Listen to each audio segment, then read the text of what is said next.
why is Africa poor? And why is Africa still poor? And I guess if I was able to answer that question, I would be given not only one Nobel Prize, but maybe more than one.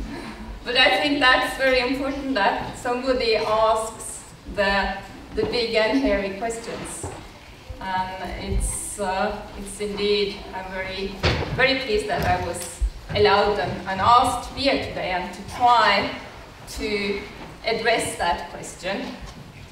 In a way, I feel like maybe I'm warming up for others that might have better answers to this question, but I'll try to shed some light on that question.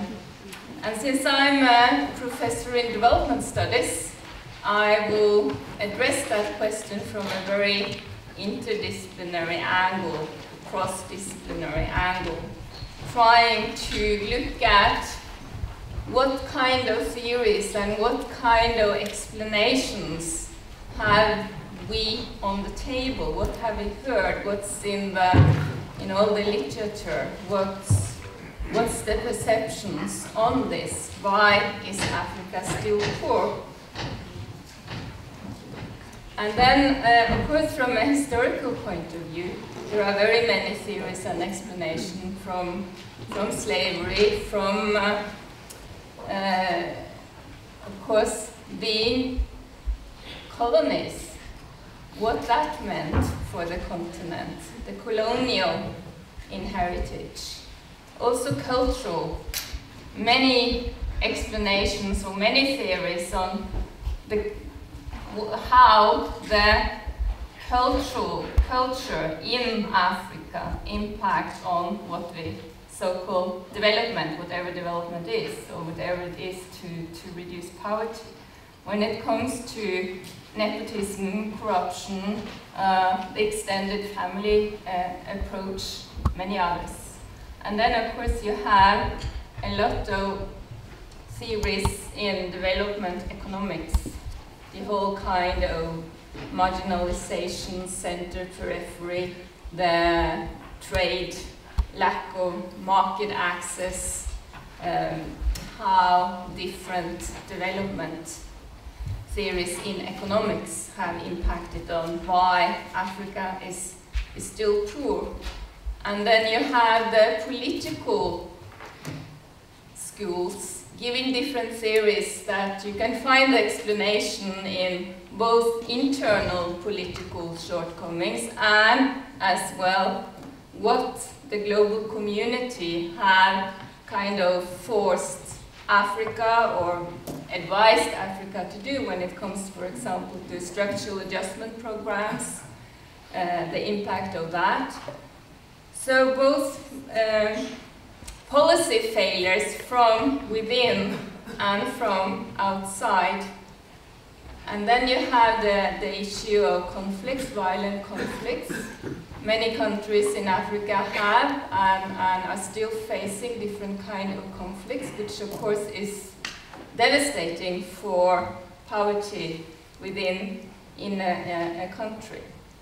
Then you also have now what we can call some kind of neo-Malthusian thinking that the climate change, the natural resources, the climate change, for example, will badly impact on Africa when it comes to temperature increase and the conditions for agriculture to be much less conducive than what it is today. And also, of course, when it comes to natural resources, the whole issue of managing natural resources or inability to manage natural resources for in a way that is conducive for development and poverty reduction.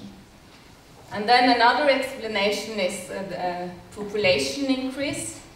Today in Africa there are less than 1 billion people, but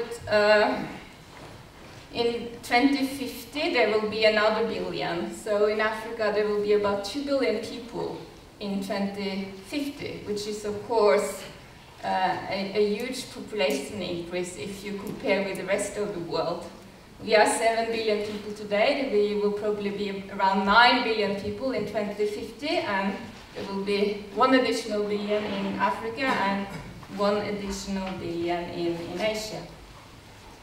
Then on the social side, social equity, gender equity, we just had the Minister of Development in Norway presenting the new white paper here last week, where the main message is that equity is good for growth, and in order to pursue development, in order to really have a policy that's conducive for development, equity, both social and gender equity, is so extremely high importance. And you know, it's this saying in Norway that we have the oil that gives us a lot of wealth, but we have the women that is equally important when it comes to our wealth than our oil. So to use that potential access for marginal people and women adds to the very many explanations. Then it's this issue about structural conditions, so how the whole system is not conducive for Africa to so-called developing, for poverty to be reduced in Africa, and that's that the whole society, both internal and external, the institution, the way things are set up, is not really in a way that is conducive for development to take place and poverty reduction to happen. The whole system has to be changed, and this system is both from within and from the outside. Then it's the issue of timing, that Africa is just now at the wrong time in history. Africa's time will come. And we see now that among the 10 countries in the world with the highest growth, 7 of them are in Africa. So maybe it's just a matter of time, and we see countries, region going up and they're coming down, and maybe next kind of era it will be Africa's time. Or maybe it's just bad luck, that you can't really find any theory or explanation to say why is this situation as it is. I mean, it's just a matter of bad luck. But I found one quote that I think is really good when it comes to answering that question, and that's an architect in Kenya who said that Africa is not poor, Africa is just poorly managed. Maybe that is the very easy answer to that question. And if somebody asked me to pick from this list, I don't really know what to pick, because I mean it all kind of comes together in a whole. There are so many different explanations and factors, and they are also very contextual. It's very difficult to talk about Africa as Africa when you have 52 countries that are so different, both politically, economically, when it comes to natural resources, size, and all that. So it's also very contextual. So today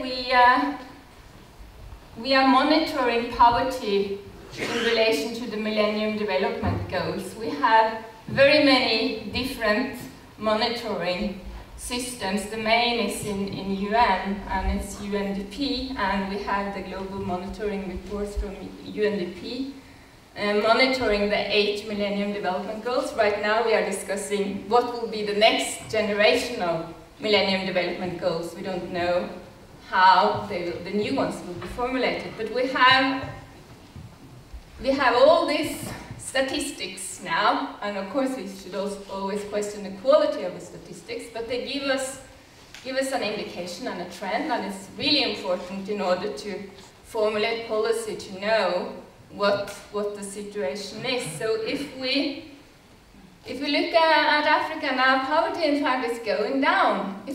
Poverty is going down in every region in the world, and that's great. Also in Africa.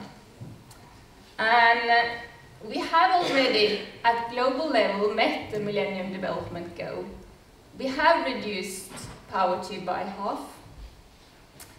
In Africa, that has not been the case, but it has been a reduction. So now in 2008, the latest statistics, the number of poor in Africa is 47%, which is of course horrible. That in the world of plenty we can have a situation where Africa still has 47% below the poverty line. And if we look at food security, the Millennium Development Goal #1, you probably know that the first half is on poverty, the other half is on food security, or half the hunger by the year 2015. And there also we have really very bad numbers when it comes to how countries are doing in relation to cut hunger by half by 2015. So if we look at the hunger, we have 1 out of 8 in the world is going hungry, and in Africa it's 1 out of 4. And there are the numbers varies a bit from all these different monitoring reports. So I will now, if I have a little bit more time, I forgot to look at the watch, so I hope I have 3 minutes. Good. Agriculture. If I'm going to say something about what I think is extremely important for Africa, I think, to get agriculture going, the potential is enormous. And for so many different reasons, that potential has not had the chance to really evolve and develop. And it has been a policy both from the side of donors and from the side of African governments not to invest much in agriculture, because food has been very cheap. You could buy it, or you could get it as food relief, even cheaper that you can produce it. So Africa's agriculture has enormous potential for jobs and also for food security. And when it comes to the huge food insecurity and hunger in Africa, there are again very many reasons and theories for why that is the case. And what UNDP says is very much about misguided policies, weak institutions, and market failures. And I've been looking at this in Tanzania. I have a few research projects in Tanzania with the institutional collaboration agreement we have with the Supreme Agriculture University. And the situation in Tanzania is, as for the rest of Africa, a huge number of people are poor, and food insecurity is a big problem, especially in the rural areas, both poverty and food insecurity. And the agricultural productivity is extremely low. And now 80% are employed in something related to agriculture. It has in fact been a de-ruralization. It used to be 75% in the urban areas. Now it's 80% according to the World Bank latest report named Jobs. But what we see in Tanzania, that has enormous resources to increase agriculture production, create jobs and opportunities, and do something with food insecurity, that for different reasons, those 3 misguided policies, weak institution and market failures, make it extremely difficult to create conditions that make it worthwhile to produce. And what we see is that the 2 different main policies that have been from the Ujamaa, with more socialist collective kind of approach, to market liberalism, and neither of those 2 policies have really made much difference for the farmers when it comes to creating that kind of conducive environment for farmers to make a decent living from agriculture and to produce more food. And also, in addition, yeah, 1 minute left. The policy has been to, when prices go up, to have an export ban so that farmers cannot export what they produce. And even if there is a surplus in the country, then of course prices go down, as happened last year when prices were cut by half over the night and farmers lost half of their income. And the same thing if prices go up, the government will import to keep prices down, which is great for food insecurity, but it's not so great for farmers that feel that they are paying the price for food security in the country. So we say a little bit here about trust, predictability and accountability, but since my time is out, I'll just conclude and give the challenge to you. I think we all together at all levels, I mean, we have to do better. We have to really figure out how we can make a difference, and we have to reimagine development and what is this? We have to keep challenging over assumptions and theories. Over theories are not good enough. And maybe the time is now. I mean, with all these crises, and many of you are the new change agents, so go out there and challenge all these theories and assumptions and really make a difference. Thank you very much.